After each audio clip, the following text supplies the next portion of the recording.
Let me kick things off with a scenario.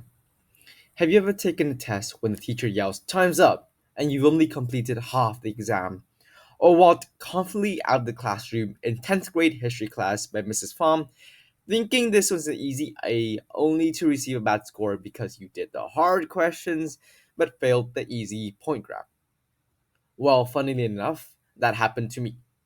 I wasn't stupid or bad at history, I was bad at learning.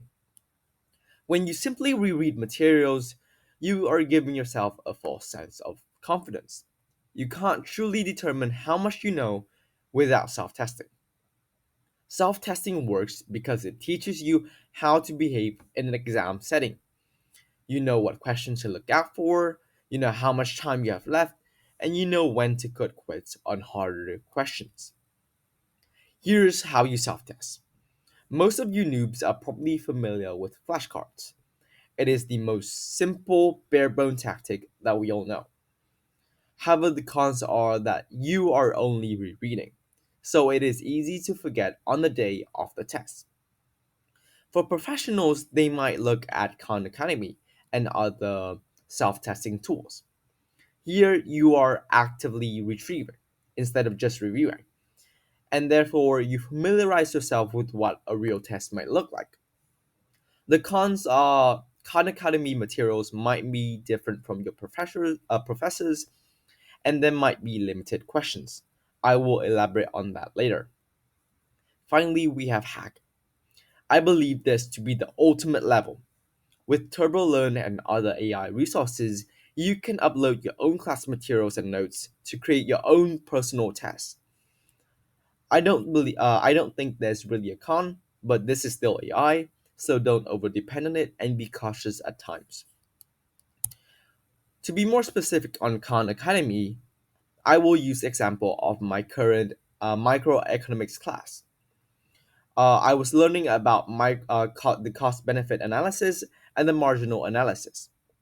And as you can see, Khan Academy offers quizzes to these units. However, there are limited questions, around 3 to 4, so it's not that good. With TurboLearn and other AI tools, you actually upload your documents on the website.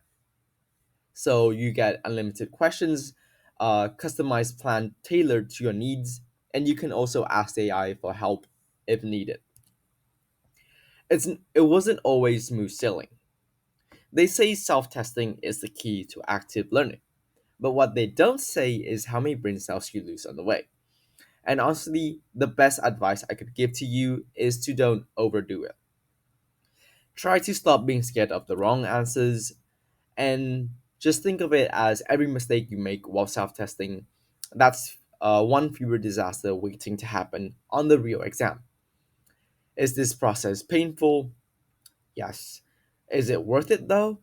1,000 times yes. Here's what a spaced out schedule might look like. This was preparation for my second microeconomic test, and I also added group sessions to my likings. You can too. The overall theme is that every quiz is spread out across the week so you don't overburden yourself.